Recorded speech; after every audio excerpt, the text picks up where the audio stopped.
How's it going, people? It's Charlie and welcome back to another video on the Chatting Leeds YouTube channel. Hope everyone's doing all right today. I know I am, after a very, very important win last night down at Elland Road. Leeds United won, Crystal Palace 0. It's your post-match reaction for the game, guys. Just before we get into it properly, smash that like button. Please subscribe and hit that notification bell. And also follow my socials. They are in the description as always. So yeah, let's get into the game, guys. So, let's start with the lineups, because when I saw the lineup, I nearly had heart failure, for one reason and one reason why. I'm sure you're all thinking the same thing. Tyler Roberts started up front. Thought it was a very, very controversial decision. We all know my feelings on Tyler Roberts. If it were up to me, he wouldn't be even on the bench, never mind starting. But to be fair, he actually had quite a good game. I thought his press was very good. Shied away from a few challenges, which was frustrating, and a few misplaced passes. I just don't think he's reaching his full potential. I think there's definitely a player there. I just wish he wasn't playing for Leeds. And don't get me wrong, I know that might sound harsh, but it is just my opinion, I'm afraid. But regarding the other changes, obviously Pascal Struijk came in for Junior Firpo at left back. Correct decision. Firpo against Brighton was very, very bad, and we needed a bit of stability on that left-hand side. So Struijk coming in was yeah, a really positive move. Thought he played well in the game as well until he came off at half-time. I think he got a bit of a knock at the end of the first half, which is why he came off. Rodrigo dropped out as well for Harrison, yeah. And you know, Rodrigo didn't do great against Brighton, but I think that was quite a bold move as well. And then Click came back in to the side. Click had an okay game, but again, misplacing passes left, right and centre. Choosing the wrong ball when he's got better options on. Mateus Click's a weird one. I feel like he's very slowly beginning to decline now, which is such a shame. You know, the Click scoring goals chant, and you know, the really good goals that he's scored for us, and the memories, and when they were absolutely steaming once we got promoted, you know, really good memories. And it's a shame, but it might be his time to fizzle out of the starting 11 now, which he already has done, but I feel like it's getting more and more apparent now that maybe Bielsa is starting to realise that as well. I know he brought him in last night, but I think the fact he didn't play at all at Brighton and then he played last night means he's only going to be used in certain games, I think. Obviously Calvin's started. You know, all these rumours about him falling out with Bielsa. He's not happy at Leeds, he wants to leave. What a load of rubbish. He even said in his post-match interview, he wasn't even asked about it initially, but he said, you know, I just want to squash these rumours. Me and the gaffer have not fallen out. I respect him so much. I owe him my career, my life and everything has changed because of Marcelo. So there's definitely not been a fallout. I didn't think there had been anyway, but you know, you get Leeds fans with the conspiracy theories and journalists and people on Sky Sports saying, oh, they've fallen out, he's not happy. What a load of rubbish, because he's not. He's happy at Leeds for now. And I'll say for now because I think we've all realised that at some point he probably will move on. But I feel like for now he is happy at Leeds, just like Raphinha is. Raphinha's been saying all of the right things of late, saying, you know, that everything he wants to achieve in football he feels he can do at Leeds. That doesn't sound like someone that wants to leave anytime soon, so happy days on that. But yeah, I thought from a Crystal Palace perspective overall in this game, first half didn't really offer much, if I'm honest. Few chances, few half chances here and there, but I thought the ref was playing into their hands. Every time Zaha was touched by Dallas slightly, he was on the floor moaning, rolling about as if he'd broke his leg, but then 2 minutes later just getting up like nothing's happened.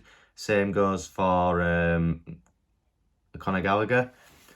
who I expected to be a lot better than what he was last night. I don't know if it was just the game and how it went for them, but he had a few moments where he played okay, but, you know, you need to be performing consistently in this league, and he has had really good games this season, and he has started off really well for them, but last night, I'll be honest, I could have gone as far as to say I don't know what the hype's about. Like I said, it was probably just one of them games for them where it just didn't click and it didn't work, which fair enough, it happens. We know that all too well. But yeah, I was kind of worried about facing him pre-game, but then after the game, I'm thinking, what was I really worried about? Obviously, they started with Edouard up top rather than Benteke, which was interesting because I didn't think Edouard really did much in the game. They brought Benteke on in the second half. Benteke had the chance where Elland Meslier just stops it from rolling over, and he had that header at the near post, which how he missed that, I do not know, if I'm honest. Really glad that he didn't. Thanks, Christian, for that. But yeah, I felt overall Leeds were the dominant side. I felt we were overall the better team. Thought the press was definitely back, the intensity, especially the first 10-15 minutes, they couldn't breathe. We were all over them like a rash, and it was really good to see. Adam Forshaw again, massive props. 2.5 years out outside, and he's come back in the last few weeks and he's not out of place at all. Which begs me to think the position of Stuart Dallas in this team now, because, you know, when Luke Aylin's back, Luke Aylin's going to go to right back. Dallas has been playing there. Obviously, Firpo, yeah, he's not been great, but he's our only left back at the club, so the only way that he will get better is if he plays. Dallas can either play left back or centre mid, but if Forshaw is doing well in centre mid, does Dallas actually drop out of the team? Hit me up in the comments, guys. What's your opinion on that? Does Stuart Dallas stay in this team at left back or centre mid for you? Because for me, I'm only speaking hypothetically here, but if Firpo did become good and did start putting together some good performances, again, he's our only left back, so he will play. Luke Ayling, once he comes back in, he hits the ground running again. He's a good right back. He will play at right back. Forshaw, if he continues as he is, he will stay in centre mid. So where does Dallas fit in the team? Pains me to say it because, you know, last season's player at year, really good utility player, but sentiment needs to come out of it. And does Dallas stay in this team? I'll be honest, I don't know. Last season I'd have said, yeah, of course he does, but this season, I'll be honest, guys, I ain't sure, and I really worry for that. I think Dallas could definitely do a job at left back. If Firpo keeps playing as he is, where he's hit and miss, then for me, yes, Dallas does get in the team.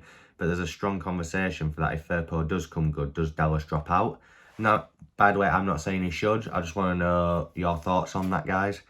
But yeah, let's talk about the main incident in the game then in the 93rd minute. Corner ball for Leeds United comes in. Obviously, I'm at the game. I'm in the south stand. This is at the Kop end, so it's at the other end of the pitch. I just look away for a split second. I look back round and the whole Leeds team, pretty much apart from the keeper, around the ref, hounding him. And obviously, everyone shouted handball, but you always shout handball even if you don't really mean it sometimes. But they were proper moaning at him, and I thought, this is a pen, this. You know, they wouldn't be moaning like that if it wasn't a pen. And as soon as he went over to the screen, I just knew it were a pen. And, you know, there's fans around me going mental, and I were going, no, like, just calm down. We've not scored it yet. Like, we need to score it. And obviously, because Rodrigo had scored the equaliser against Wolves late on, a bit of experience in a high-pressure situation, I thought it was going to be him taking it. But no, that man, Raphinha, took it upon himself. He took responsibility. He said, no, I'm having this. When he started doing that slow run-up, I thought, oh no, he's going to do one of those dodgy run-ups. He's going to miss. He ended up doing a dodgy run-up, but it worked and it went in. Poor penalty, I thought, and poor from the goalkeeper that it kind of went his way and he still missed it. But hey-ho, I ain't complaining. It's a 1-0 win for Leeds United in a game where the Brighton game was awful, but the only positive is that we got a point. We've got a win against Palace. if we beat Brentford, that's 7 points out of 3, which is really good. Really good. You know, because after that, Chelsea, City, Arsenal, Liverpool, Villa, all back-to-back. Some very tough games in December, very tough. So if we can beat Brentford, it puts us in good stead for those fixtures for me. And yeah, we move up to 15th now. Yes, we'd like to be higher, but it just looks a little bit more better at the minute, doesn't it? But, you know, with Newcastle and Norwich drawing 1-1 last night, that really helped us as well. So yeah, feeling a bit more positive, and I hope everyone else is as well. Hope you guys are as well. Big game on Sunday.